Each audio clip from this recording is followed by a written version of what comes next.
The gentleman from California is recognized. Thank you, Director Patel, for being here today. The FBI searched Jeffrey Epstein's Manhattan residence, correct?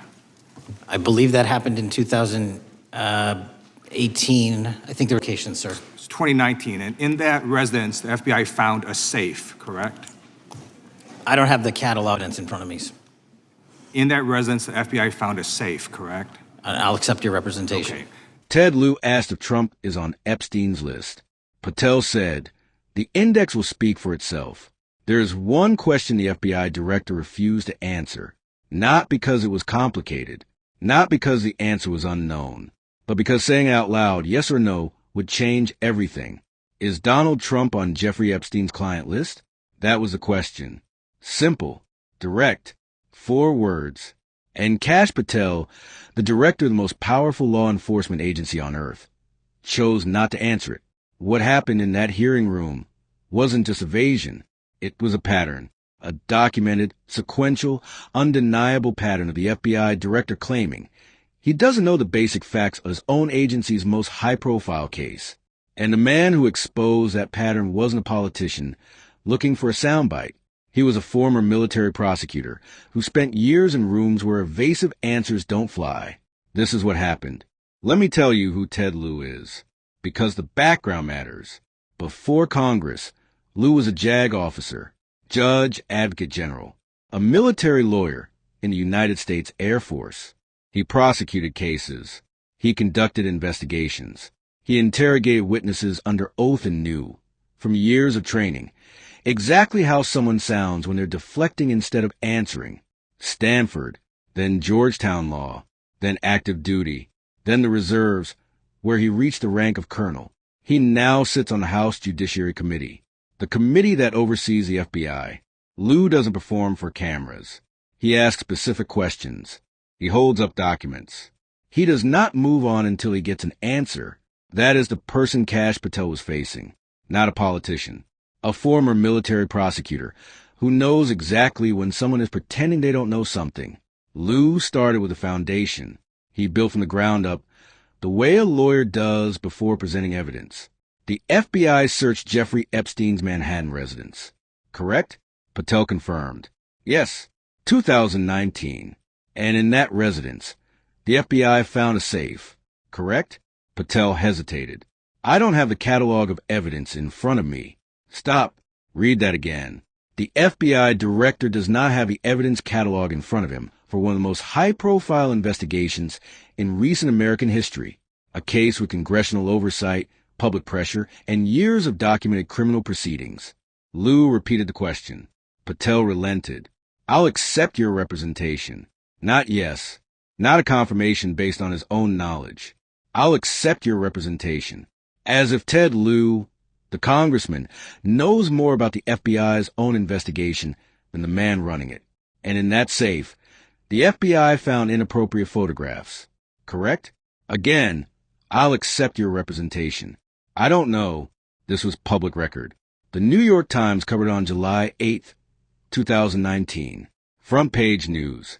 The FBI director claimed he didn't know. Now came the next layer. Author Michael Wolff had conducted numerous interviews with Epstein.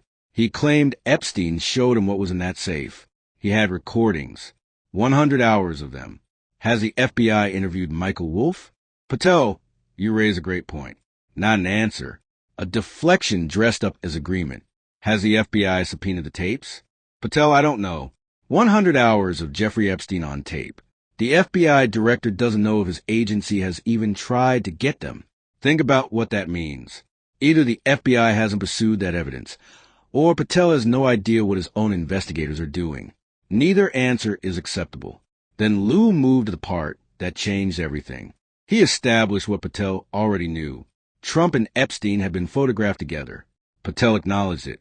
Are there any compromising photos of Donald Trump? Patel's answer was immediate. No. Lieu stopped him. How do you know that? Patel explained his certainty. That information would have been brought to light by multiple administrations and FBI investigators over the last 20 years. That was his evidence, not a review of the files, not a confirmed search. The assumption that if something existed, someone would have leaked it by now. That is not law enforcement. That is a guess. Lieu dismantled it with one example. No one knew about the birthday message Donald Trump wrote to Jeffrey Epstein until a Wall Street Journal disclosed it, and then the Epstein estate provided it to Congress. Let that settle.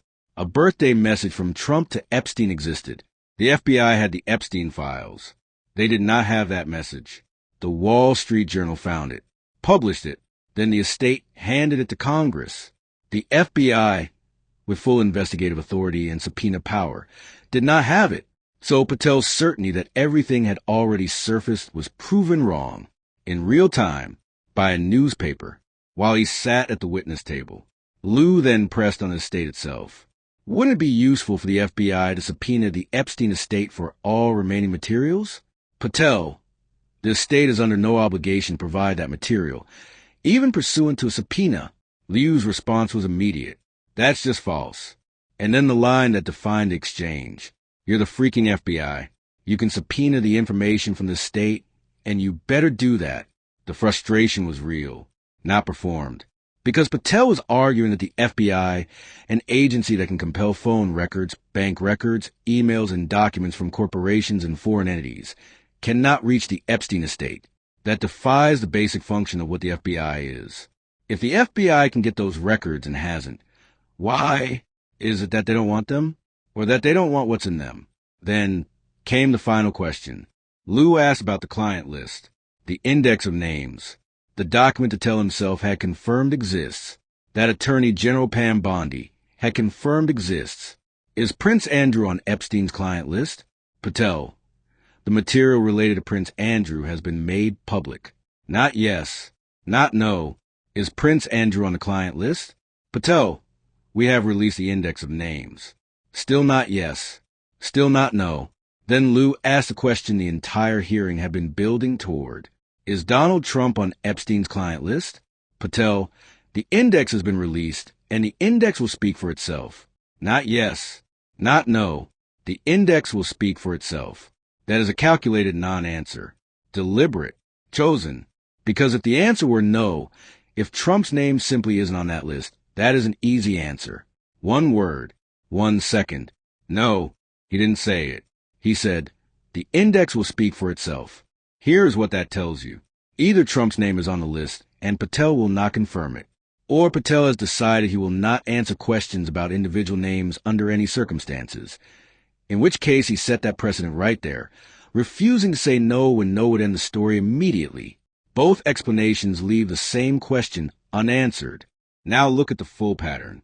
Patel did not know the evidence cataloged from Epstein's residence, did not know if the FBI interviewed the author with 100 hours of Epstein on tape, did not know if those tapes had been subpoenaed.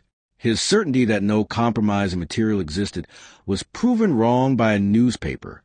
He claimed the FBI cannot compel the Epstein estate to produce evidence, and he refused to say whether Donald Trump is on Epstein's client list. This is a director of the FBI. Lieu did not need speeches. He needed simple questions. Has the FBI talked to this witness? Yes or no? Can the FBI subpoena this evidence? Yes or no? Is this name on the list? Yes or no? And Patel's answers, I don't know. I'll accept your representation. The index will speak for itself. Said everything without saying anything at all. Either the FBI director does not know the most basic facts about his agency's highest profile case, or he knows, and he has decided not to say. One of those is incompetence. The other is something worse. The questions will keep coming. From Ted Lieu, from other members of Congress, from the American public that has been waiting for a straight answer for years. Because when the answer is no, you say no. And he didn't.